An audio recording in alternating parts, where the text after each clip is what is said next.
does even better.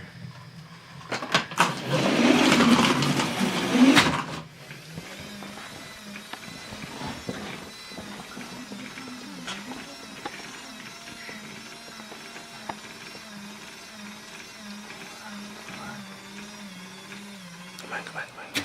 Yes.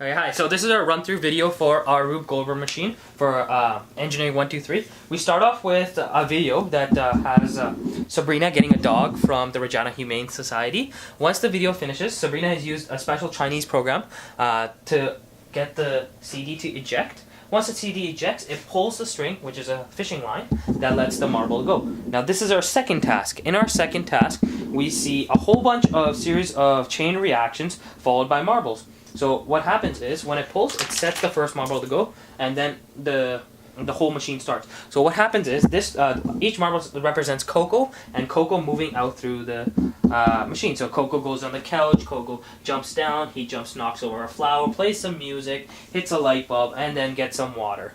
Once the last marble falls down, it goes through a pipe and activates our next switch. How this switch works, it's got two pieces of tinfoil that are really closely placed, and when the marble drops on top, the tinfoil pieces touch, finishing the series connection and sending the power to our machine right here. So we'll go around, and right here we can see Coco digging a hole. How it works is our high torque motor starts to pull out a little slat which has paper in it. This paper represents the dirt that is, so Coco digging a hole.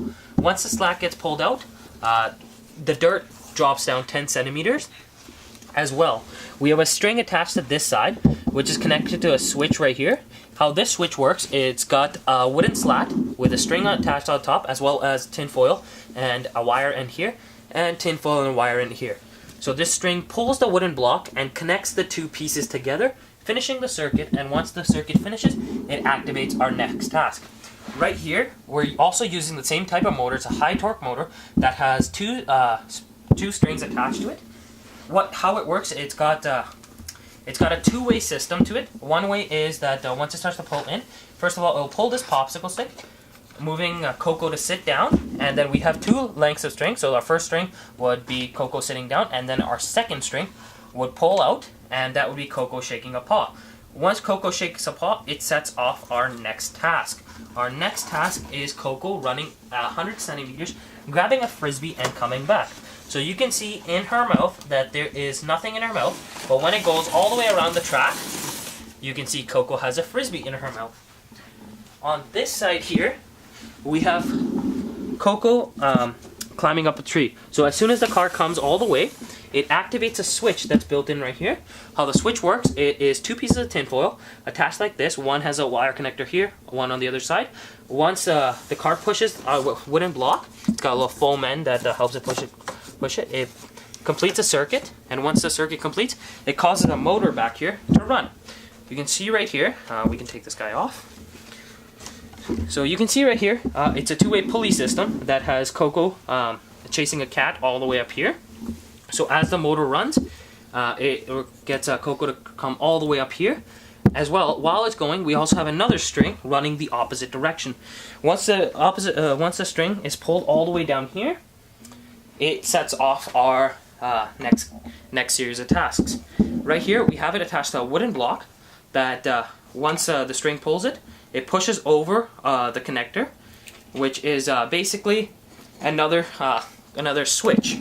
It has two wires that are running all the way to the other side of the machine. On this side of the machine, you'll notice that we have a small little motor, and which is activated by the switch earlier, and it has a wooden slat in here that gets pulled out. Once the wooden slat is pulled out, you'll see about 3 to 4 marbles roll down here and through a little pipe right here.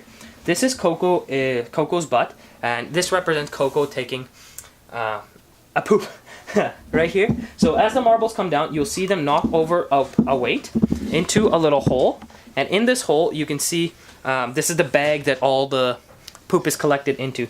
It is held in by a little bit of Velcro, and it is weighted down here. So there's a lot of weight pushing our next task.